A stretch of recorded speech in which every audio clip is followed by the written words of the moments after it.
తెలివి కూడా లేదా? కనీసం రోడ్ల మీద గుంతలు పడితే ఆ గుంతలు పూడ్చే తెలివి కూడా లేదా? దయచేసి ఆలోచించండి.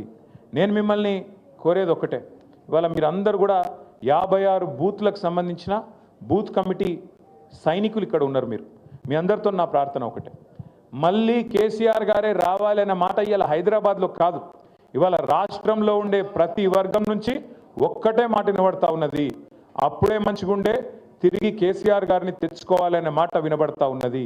అందుకే నేను మిమ్మల్ని కోరేది ఒక్కటే, కేసీఆర్ గారు తిరిగి మళ్ళీ రాష్ట్రానికి నాయకత్వం వహించాలి అంటే ఆ జైత్రయాత్ర మీ జూబ్లీ హిల్స్ నుంచే మొదలు కావాలని చెప్పి నేను కోరుతా ఉన్నా.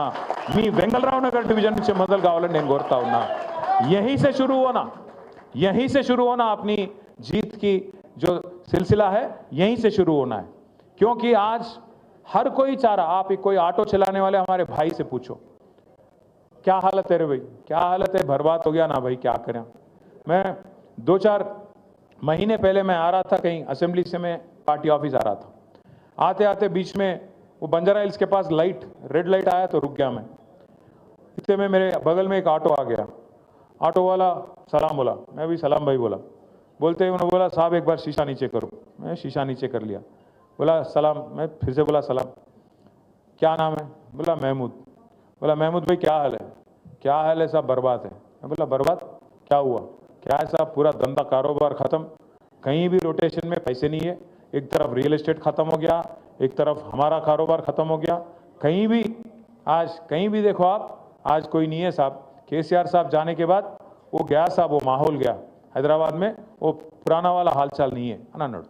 मैं क्या करूं महमूद भाई, फिर एक वोट का सजा 5 साल है ना, ఒక ఓట్ శిక్ష 5 ఏళ్ళు కదా అని నేను అన్నా. అంటే ఏమంటాడు తెలుసా महमूद भाई, कोई तरकीब नहीं है क्या साहब, कोई तरकीब అంటే ఏమైనా ఉపాయం లేదా అంటుండు. యాడున్నది ఉపాయం? ఉపాయం యాడున్నదంటే మీ చేతులు ఉన్నది. జూబ్లీ హిల్స్లో మీరు గట్టిగా గుద్దుతే వీళ్ళు చక్కగా అవుతారు, లైన్లకు వస్తారు. ఇచ్చిన హామీలన్నీ నిలబెట్టుకోవాలంటే మీరు జూబ్లీ హిల్స్ లగాయించి మంచిగా పిడికిలు బిగించి కడుపులోకి వెళ్ళి గట్టి గుద్దుతే అన్ని చక్కగా వెళ్తాయి.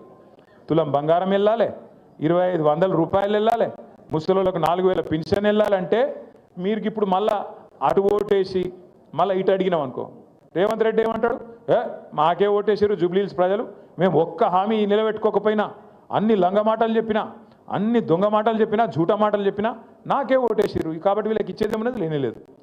కానీ రేవంత్ రెడ్డిని అని తప్పులేదు. రేవంత్ రెడ్డి అనేట ఆయన చాలా నిజాయితీ గల మోసగాడు. ఆయన ఏ మాట కామాట చెప్పుకోవాలి పోయి.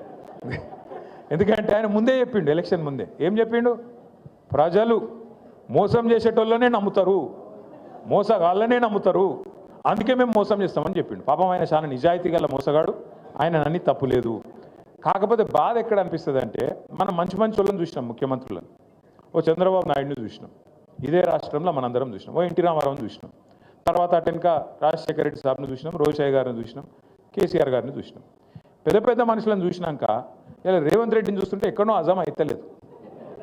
ఏమిటికంటారా, నాకేం పగలేదు, పంచాయతీ లేదు, ఏమిటికంటారా? ఎవడన్నా ముఖ్యమంత్రి నేను సెక్రటేరియట్లో లంకె బిందెలు ఉంటాయని కొని వచ్చిన భయ్, లంకె బిందెలు ఉంటాయి సెక్రటేరియట్లో. లంకె బిందెల కోసం ఎవడు తిరుగుతాడు? అర్ధరాత్రి తువాలలు కప్పుకొని తటపారలు పట్టుకొని తిరిగేది దొంగలు. కూడా ముఖ్యమంత్రి లంకె బిందెలు ఉంటాయి అంటాడు సెక్రటేరియట్లో. గట్లు ఉన్నాడు ఈయన. రెండోది నేను అడుగుతా, ఇప్పుడు ఈ అర్రల ఈ రూమ్లో ఎవరన్నా అప్పు లేని వాళ్ళు ఉన్నారు? అప్పు ఖర్జా నీ సో ఆద్మీ కోయి హై యహాं पे है तो हाथ उठा. అప్పు లేని వాళ్ళు ఎవరు ఉన్నారమ్మా? దేదీప్యానికి ఉన్నదా లేదా? అప్పు ఉన్నది. మీ లేడీ సింగం కూడా అప్పు ఉందంట. సబ్కే పాస్ అప్పు.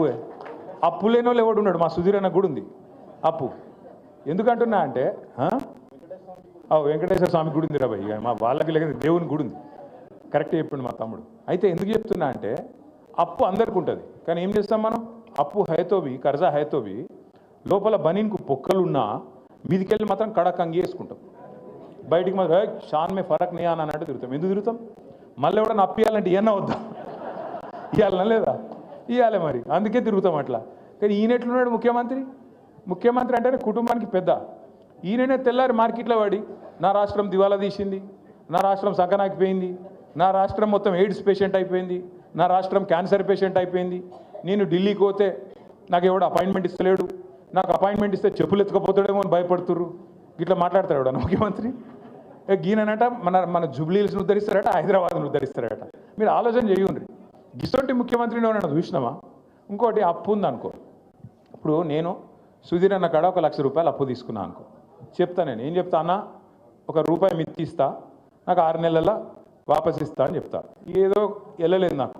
సుధీర్ అన్న ఫోన్ చేస్తున్నాడు 6 నెలల తర్వాత, ఏమైనా భయ్ ఇస్తలేవు అని. 2 సార్లు ఫోన్ ఎత్తుతా, 3 సార్లు ఫోన్ కట్ చేస్తా, I'm not accessible, not reachable అని పెడతా. పెట్టినాక ఓ రోజు సుధీర్ అన్న వచ్చి పట్టుకుంటాడు. అరే దొరుకుతలేవు, ఏం సంగతి రాబాయి అని పట్టుకుంటాడు. పట్టుకున్నాక ఏం చేయాలి నేను?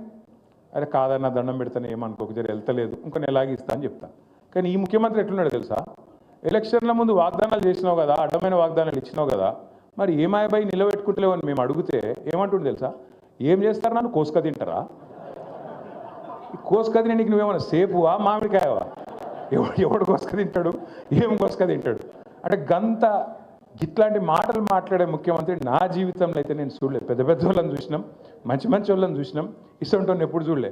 మరి ఇసొంటోని చేయలేగాళ్ళు అందరూ వచ్చి వెంగళరావు నగర్ చుట్టుముట్టి మేము ఉద్ధరిస్తాం, మేము ఇది చెప్తాం అంటే అసలు కూడా సక్కగలేడు. మీరేం చెప్తారు నాకు అర్థం కాదు. తుమ్మల నాగేశ్వరరావు ఏం చెప్తాడు, పొన్నం ప్రభాకర్ ఏం చెప్తాడు, వివేక్ ఏం చెప్తాడు, వాళ్ళతో ఏమవుతుంది, ఊదుగాలది పీరి లేవది, ఏది కూడా జరగదు. ఎలక్షన్ తెల్లారి ఒక్కడు కూడా పత్తుండడు. మళ్ళా మిగిలేది గిదే గులాబీ కండువా హైదరాబాద్లో తప్ప మళ్ళీ ఎవడు అడ్రస్ కూడా దొరకడు కాంగ్రెస్ వాడు. యాది పెట్టుకోండి. నేను మిమ్మల్ని అందరినీ కూడా ఒక్కటే కోరుతున్నా, మనోళ్ళకి ఏం అలవాటు అంటే వెంగళరావు నగర్లో కానీ హైదరాబాద్లో కానీ మీరందరికీ మన కొద్దిగా నవాబీ టచ్ ఉంటుంది కదా. హైదరాబాద్లో అంటే కొద్దిగా నవాబీ టచ్ ఉంటుంది. మనం జల్ది వెళ్ళాం ప్రచారం, మెల్లగా ఆరామ్సే उठते आराम से चलते आराम से अपना काम चलता. सुबह सुबह 9 बजे मीटिंग बोलते कैसे आना रे भाई, रात को 2 बजे सोए कैसे उठना, ఈ టైప్ ఉంటాం మనం. ఈ ఒక్క 2 నెలలు దయచేసి కొద్దిగా టైంకి వండుకోండి, టైంకి లేవుర్రి, జర్ర కష్టపడుర్రి దయచేసి. నెంబర్ 1 రిక్వెస్ట్ మీకు. పడదామా వద్దా? ఆ పొజిషన్లు ఉన్నాం కాబట్టి మళ్ళీ పొజిషన్లకు రావాలంటే లగాయించి పని చేస్తేనే అవుతుంది తప్ప మనం డైలాగులతో కాదు. నెంబర్ 1. నెంబర్ 2, మరి గోపీనాథ్ ఉండే పెద్ద దిక్కు, మీ అందరికి అండగా ఉండే, మరి అన్నవాయే కదా ఎట్లా, గోపన్న లేడు కదా ఎట్లా అనే బాధ మీకు ఉండొచ్చు. మీ అందరికి నేను మాటిస్తున్నా, ఒక్క గోపన్న లేడు కానీ గింత పెద్ద కుటుంబం మీకున్నది. నేనున్నా, విష్ణన్ ఉన్నాడు, సుధీర్ అని ఉన్నాడు, భాస్కర్ అని ఉన్నాడు, సోహెల్ భాయ్ ఉన్నాడు, సునీతమ్మ ఉన్నది, దేదీప్యం ఉన్నది. ఇంతమందిని కూడా మీరు ఏ అర్ధరాత్రి పిలిచినా మీ కాడికి వచ్చే బాధ్యత మాది. తప్పకుండా మిమ్మల్ని కాపాడుకునే బాధ్యత మాది. పెడతారు, కేసులు పెడతారు, బెదిరిస్తారు, ఇది అంటారు, అదంటారు. మీరు చూస్తూనే ఉన్నారు కదా నా వెంబడి ఎట్లా పడ్డారు. కేటీఆర్ని ఇలా జైల్లో పెడతారు అని ఒకడు అంటాడు. బాంబులు వెళ్తూనే ఉన్నాయి దసరాకని ఒకడు, దీపావళికి అంటాడు ఒకడు. మరి ఆ దీపావళి పోయింది, ఇప్పుడు మళ్ళీ దీపావళి